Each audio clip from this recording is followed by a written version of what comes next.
ಉತ್ಸವಕ್ಕೆ ಉತ್ಸವಕ್ಕೆ ಪುಲಕೇಶಿಗೆ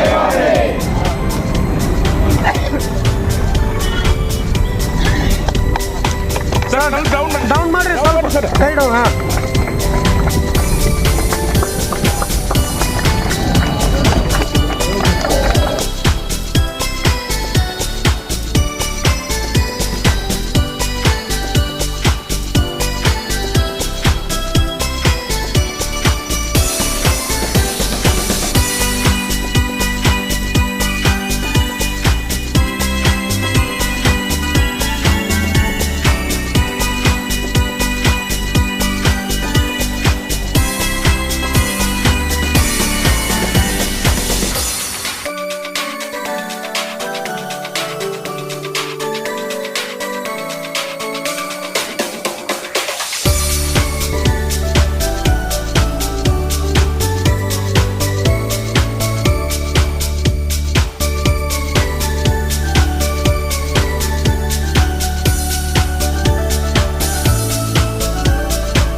ಚಾಲುಕ್ಯ ಉತ್ಸವವನ್ನ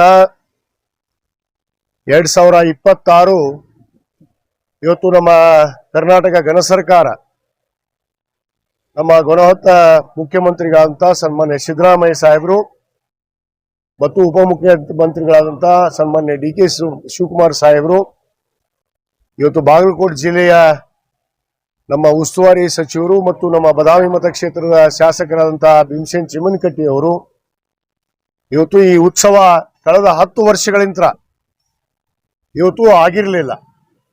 ಈ ಉತ್ಸವ ಆಗಬೇಕು ಅಂತೇಳಿ ನಾವೆಲ್ಲ ಜಿಲ್ಲೆಯ ಶಾಸಕರು ಸಚಿವರು ಸೇರಿಕೊಂಡು ಮುಖ್ಯಮಂತ್ರಿಗಳ ಮೇಲೆ ನಾವು ಒತ್ತಡವನ್ನು ತಂದು, ಯಾಕಂದ್ರೆ ಕಳೆದ 11 ವರ್ಷದಿಂದ 2015ರಲ್ಲಿ ಈ ಉತ್ಸವ ಆಗಿತ್ತು. ಈ ಉತ್ಸವ ಅಂದು ಕೂಡ ನಮ್ಮ ಮುಖ್ಯಮಂತ್ರಿಗಳಂತ ಸಿದ್ದರಾಮಯ್ಯನವರೇ ಇದ್ರು.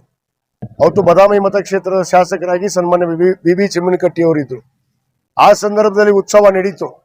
2018ರಿಂದ 23ರಲ್ಲಿ ಈ ಉತ್ಸವಕ್ಕೆ ಅನೇಕ ಒತ್ತಡ ಇದ್ರೂ ಕೂಡ ಜನ ಬೇಡಿಕೆ, ಈ ಭಾಗದ ಜನರ ಒಂದು ಜೀವನಾಡಿ ಎಂದ್ರೂ ತಪ್ಪ ಹಾಕಿಲ್ಲ. ಯಾಕಂದ್ರೆ ಇಮ್ಮಡಿ ಪುಲಕೇಶಿ ಅವರು ಈ ಚಾಲುಕ್ಯರ ನಾಡನ್ನು ಬೆಳಗಿದಂಥವ್ರು.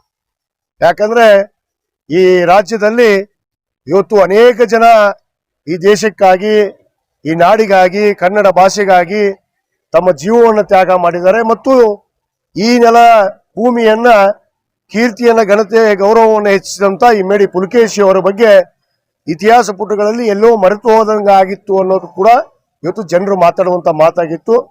ನಮ್ಮ ಮಾನ್ಯ ಮುಖ್ಯಮಂತ್ರಿಗಳು ಇವತ್ತು ಈ ಉತ್ಸವಕ್ಕೆ ಇವತ್ತು ಬಜೆಟ್ನಲ್ಲೇ ಅನುದಾನವನ್ನ ಘೋಷಣೆ ಮಾಡಿ ಈ ಉತ್ಸವ 2026ಕ್ಕೆ ನಡಿಬೇಕು ಅಂತ ಹೇಳಿ ಇವತ್ತು ಅವರ ಒಂದು ಅಮೃತ ಹಸ್ತದಿಂದ ಈ ಬದಾಮಿಯಲ್ಲಿ ಮೊನ್ನೆ ದಿವಸ ಈ ಕಾರ್ಯಕ್ರಮಕ್ಕೆ ಚಾಲನೆಯನ್ನು ನೀಡಿ ನಮ್ಮ ಇಲಾಖೆಯ ಕನ್ನಡ ಮತ್ತು ಸಂಸ್ಕೃತಿ ಇಲಾಖೆಯ ಸಚಿವರಾದಂತಹ ಶಿವರಾಜ್ ತಂಗಡಿಯವರಾಗಿರ್ಬೋದು, ಮತ್ತು ನಮ್ಮ ಏನು ನಗರಾಭಿವೃದ್ಧಿ ಸಚಿವರಾದಂತಹ ಸುರೇಶ್ ಬೈರತಿ ಅವರಾಗಿರ್ಬೋದು, ಮತ್ತು ಅನೇಕ ಜನ ನಮ್ಮ ಜಿಲ್ಲಾ ಉಸ್ತುವಾರಿ ಆದಿಯಾಗಿ ನಮ್ಮ ಭೀಮಸೇನ್ ಚಿಮ್ಮನಕಟ್ಟಿ ಅವರ ಆದಿಯಾಗಿ ನಾನು ಕೂಡ ಆ ಕಾರ್ಯಕ್ರಮದಲ್ಲಿ ಭಾಗವಹಿಸಿ ಇವತ್ತು ಅತ್ಯಂತ ಅದ್ದೂರಿಯಾಗಿ ಈ ಚಾಲುಕ್ಯ ಉತ್ಸವವನ್ನ ಇವತ್ತು ಮಾಡುವಂಥದ್ದು ಇವತ್ತು ಚಾಲನೆಯನ್ನ ನೀಡಿದ್ದಾರೆ.